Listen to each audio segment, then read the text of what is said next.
tatanggapin ko ba itong sinabi ni Mr. Bigay mo dito. Ano siya? Babae at magiging transgender siya later on? Or not? Pag tinanggap na sabi ko, thank you. Pag Nagaigdak hindi, ko. sorry. Sa umpisa pa lang, nilalatag mo na, lay down your cards. Pero And then let her decide. Pero ganito, sir, yan. May usap-usapan na siyang naririnig. May nalalaman na. May mother or what. So, sabi niya, hindi naman siya naniniwala. Kasi may Dako nakita na siya. apod. Kaya nga, kasi Dapat siya, nagtanong na siya sa akin. Sabi ko na sa sabi niya, ang nakita mo kung ano yung kwan. Sabi niya, sir, okay, magpakita ka na lang na kasi parang natutuloy rin sa sinasabi yung pagka-press niya. Parang ipinupos ito na Nakuha taga eh. bilang ina niya, siguro she want to protect her mother. So ngayon, sabi ko, peke ito. Sasabihin ko, sinabi ko sa kanya, yun, sabi niya, basta pakita mo na. Pakita mo, siguro, she feel in love like me. nailap na siya sa'yo. Nailab din na siya sa akin. Naloloko ka. Nagay si Stong. Ang loko ka na. Ang sinasabi mong pagka nalaman namin, sir, nung end na po, ito lang po namin Hatag na Stong, nalaman hatag na. talagang Napa babae may po isa. siya. Kasi Day, nagbigay po siya ng hatag na mga Stong. identification po na talaga pong nagpapatunay na siya ay lalaki po, sir. Nandito po yung kanyang identification na binigay po sa amin. Inyo. Hindi Yun nga kasi yan nga po. Nagay si Stong. Yes, sir, peke to. Sabi ko, sir, pero never na. Paano to, sir? Ang nandun sa ID niya, isa po siyang abogado. Oh, Pina-verify Pero po natin hindi ko po ginagamit kung saan-saan yan, sir. okay. So, Katuwaan lang yan, sir, sa mga... po, sir. Yan na po yung binigay niyang ID. Sabi ko, mukhang babae, ma. Sabi ko sa kanya po, sa mama ko. Tapos sabi niya, kumuha ka nga ng ID para ma-verify po natin kung talaga po siya ay lalaki o babae. Ang binigay niya, yan po na ID, sir. okay, dito po sa PRC, kakasuhan ka po ng PRC. Oh, I know that. Pero siya ang namilit sa akin na, bigay mo na yan. Ngayon pa lang sa LTO, bakit po kayo nakalusot? Masabi niyong lalaki kayo sa mga lang.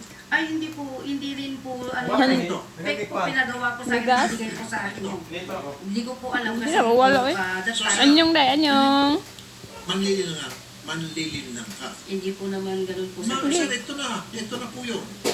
Ano Very ka? simple. Nagsinungaling ka kay Ma'am Aurora, nagsinungaling ka sa gobyerno natin.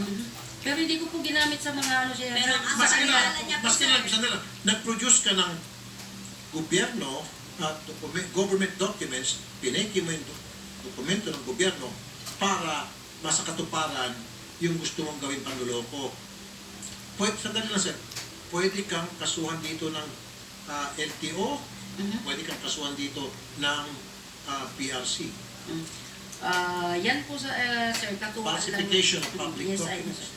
Yan po sir, katuwaan lang sana po namin yan. Kaso sabi niya po, ang bilis nga po ng... Attention mo naman, loko, dahil hindi mo sinabi yung totoong estado mo, yung iyong gender, your real gender from the start. Okay sir, ganito po yan sir. Hindi naman po ako tumatalikod na hindi bibigay po sir.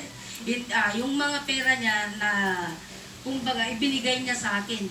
Dahil hindi nila alam po sir kasi sabi niya, basta gamitin mo yan sa ikakabuti. Ibibigay ko mga ito, gamitin mo sa ikakabuti. Huwag na huwag mo sasabihin sa kanila. Sabihin mo sa kanila na pera mo. Yan ang utos niya sa akin po sir.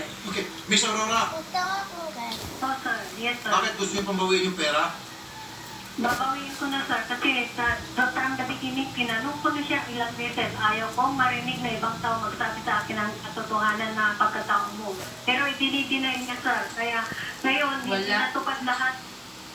Hindi natupad lahat ng usapan. Wala na akong bahay. Baon pa ako sa utang.